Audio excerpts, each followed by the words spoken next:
तो स्टूडेंट्स, क्या आप भी जब भी कोई इंग्लिश स्टोरी को पढ़ने जाते हो तो अटक जाते हो? ना ही आपको सही तरीके से वर्ड को पढ़ने आता है, और ना ही जब भी आप किसी वर्ड का, किसी सेंटेंस का हिंदी में मतलब समझना चाहते हो तो मतलब समझ में आता है। तो कैसे किसी वर्ड को पढ़ा जाता है और कैसे सेंटेंस का हिंदी में मतलब समझा जाता है, इस सब कुछ का टिप्स एंड ट्रिक्स हम एक ही वीडियो में आप सभी को बताने वाले हैं। बस आप लोग 10 से 15 मिनट टाइम दीजिए, आप लोग ध्यान से देखिए। B patience and try again. यानी कि मेरा कहने का मतलब है, धैर्य रखो और फिर से कोशिश करो। यानी कि एक बार नहीं पढ़ने आता है तो दोबारा कीजिए, फिर से दोबारा कीजिए। जितना ज़्यादा आप प्रैक्टिस करेंगे ना, तो आपको अवश्य ही इंग्लिश पढ़ना आ जाएगा। ठीक है, तो चलिए शुरू करते हैं। हमारा टॉपिक भी आप लोग देख सकते हो, क्या लिखा हुआ है, बी ऑनेस्ट। इसका मतलब क्या होता है, ईमानदार बनो। देखिए, बी का मतलब क्या होता है, बनना। क्या होता है बी का मतलब, बनना। और ऑनेस्ट मतलब क्या होता है, ईमानदार। क्या होता है, ईमानदार। तो क्या होगा, बी ऑनेस्ट, यानी कि ईमानदार बनो। ठीक है, तो ये हमारा टाइटल है। और चलिए यहाँ पर जो है ना, हम छोटे छोटे सेंटेंस लाए हैं। देखते हैं कि आपको कितना पढ़ने आता है, कितना समझ में आता है। इसको अगर आपको पढ़ने आ गया ना, तो आप लोग 1 लेवल कंप्लीट कर चुके हैं, ये समझ लेना। ठीक है, अगर आपको पढ़ने भी आ गया और इसका हिंदी भी समझ में आ रहा है, तो आप लोग समझ लेना कि जो है आपको लेवल 1 कंप्लीट हो चुका है। ठीक है, तो देखते हैं आपको पढ़ने आता है कि नहीं। आप लोग ट्राई कीजिए, आप लोग समझने का कोशिश कीजिए। ठीक है, समझ में आ रहा है कि नहीं, ये भी कमेंट में यस लिखिएगा। अगर समझ में आ रहा है तो नो, नहीं आ रहा है तो नो लिखिएगा। ठीक है, तो चलिए शुरू करते हैं। हो सके तो चैनल पर न्यू आए हो तो चैनल को सब्सक्राइब करके बेल आइकन दबा लीजिए, ताकि आप लोग रोज रोज रीडिंग प्रैक्टिस कर सके। ठीक है, चलिए शुरू करते हैं, और लाइक जरूर कर दीजिएगा। ठीक है, अब देखिए, पढ़िए मेरे साथ, पीछे पीछे पढ़िएगा, पढ़िए। ऑनेस्ट, सॉरी ऑनेस्ट नहीं, यहाँ पर ऑनेस्टी है।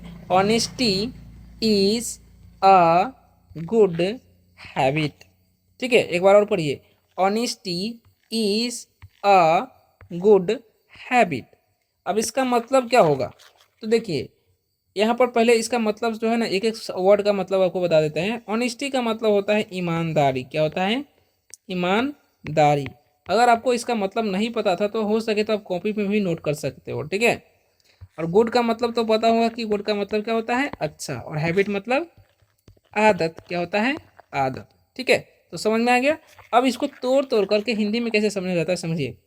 ऑनेस्टी इज यानी कि ईमानदारी है, अ गुड एक अच्छा, हैबिट यानी कि आदत।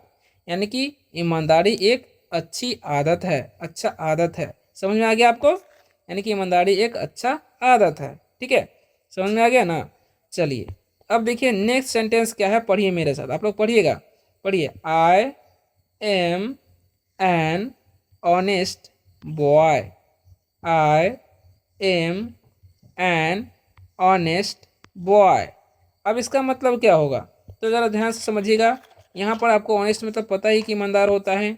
और एम का मतलब क्या होता है, एम का मतलब होता है हूँ, याद रखना है। ठीक है, और एन का मतलब होता है एक, ये भी आपको याद रखना है।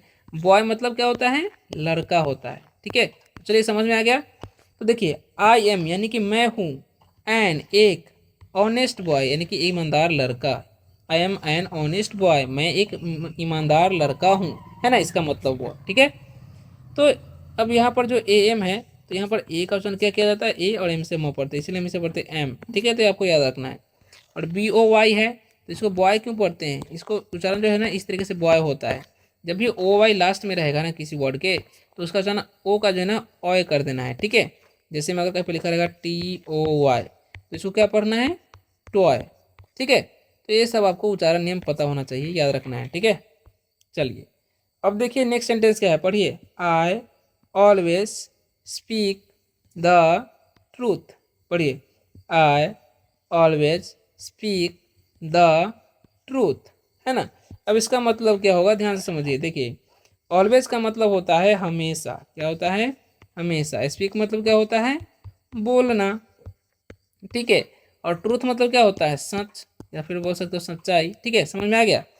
तो देखिए, आई ऑलवेज यानी कि मैं हमेशा, स्पीक यानी कि बोलता हूँ, द ट्रूथ यानी कि सच, यानी कि मैं हमेशा सच बोलता हूँ। आई ऑलवेज स्पीक द ट्रूथ, इसका मतलब होगा। ठीक है, तो समझ में आ गया।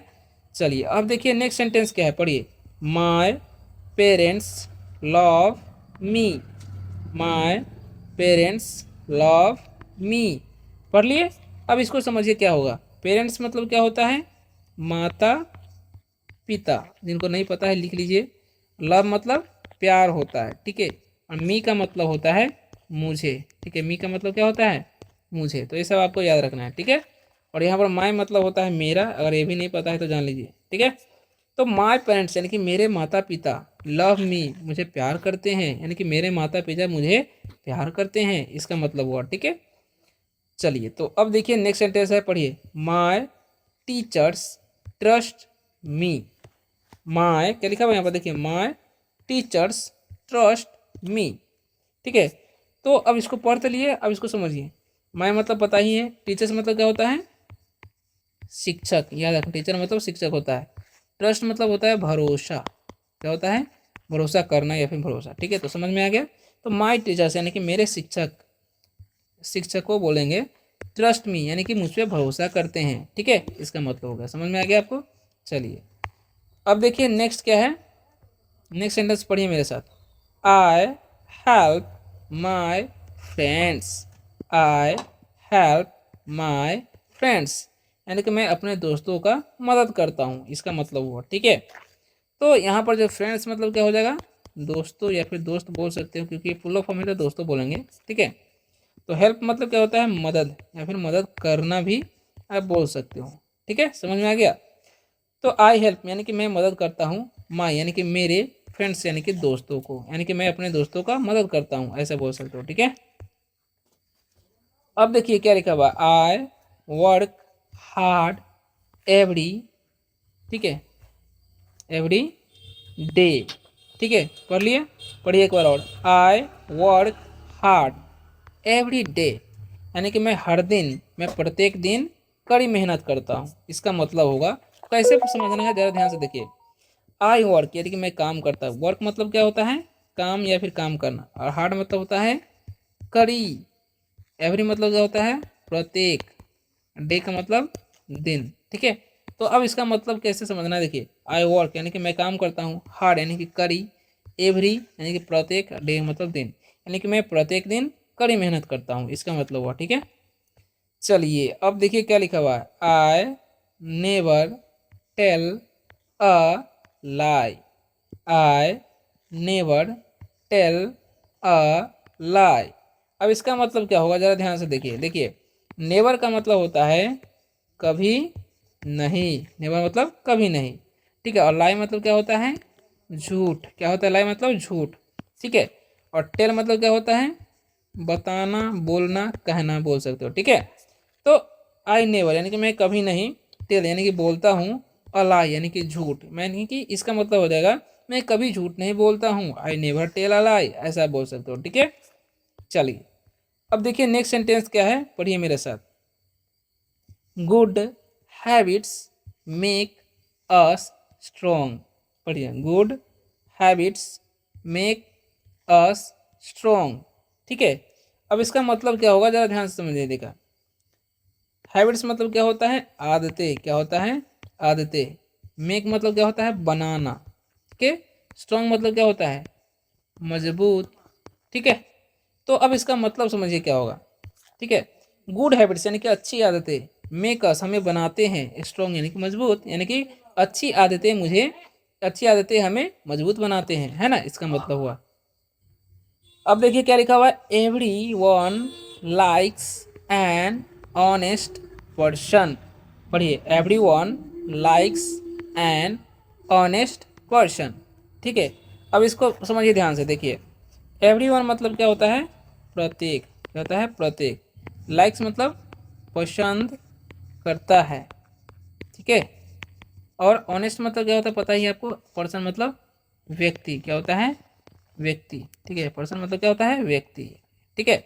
तो इसका मतलब ही आपको बता दिया, आप समझिए। देखिए, एवरी वन लाइक्स यानी कि सभी सभी पसंद करते हैं, एन ऑनेस्ट यानी कि एक ईमानदार पर्सन है कि व्यक्ति को, यानी कि सभी एक ईमानदार व्यक्ति को पसंद करते हैं, इसका मतलब हुआ, ठीक है। अब देखिए नेक्स्ट सेंटेंस क्या है, आई फील हैप्पी। क्या लिखा हुआ है, आई फील हैप्पी, ठीक है। अब इसका मतलब क्या होगा, देखिए। यहाँ पर फील का मतलब होता है महसूस करना, क्या होता है, महसूस करना। ठीक है, तो आई फील हैप्पी, हैप्पी का मतलब क्या होता है, हैप्पी का मतलब होता है खुश। ठीक है, तो आई फील हैप्पी यानी कि मैं खुश होता हूँ। ठीक है, इसका मतलब हो जाएगा, है ना।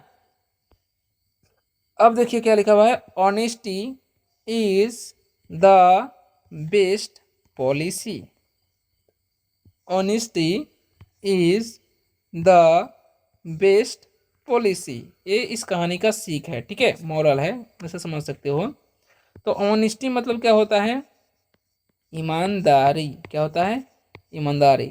ठीक है, और बेस्ट का मतलब होता है सबसे, क्या हो जाएगा, सबसे अच्छा। ठीक है, और पॉलिसी मतलब होता है नीति। ठीक है, तो अब इसका मतलब क्या हो जाएगा, ध्यान से देखिए। Honesty is the best policy यानी कि ईमानदारी ही सबसे अच्छी नीति है, इसका मतलब हुआ। ठीक है, तो सब कुछ का मतलब भी बता दिया आपको। और अभी आप लोगों को प्यारा सा कमेंट करके बताना है कि ये वीडियो आप सभी को कैसा लगा, मज़ा आया कि नहीं। और ऐसे ही रोज़ रोज़ इंग्लिश रीडिंग की प्रैक्टिस करना चाहते हो, कुछ नया सीखना चाहते हो, तो आप इस चैनल को सब्सक्राइब करके बेल आइकन दबा लीजिएगा, शेयर कर दीजिएगा उन दोस्तों के साथ जो भी इंग्लिश रीडिंग की प्रैक्टिस करना चाहते हैं। मिलते हैं नेक्स्ट वीडियो में, तब तक के लिए बाय बाय, टेक केयर।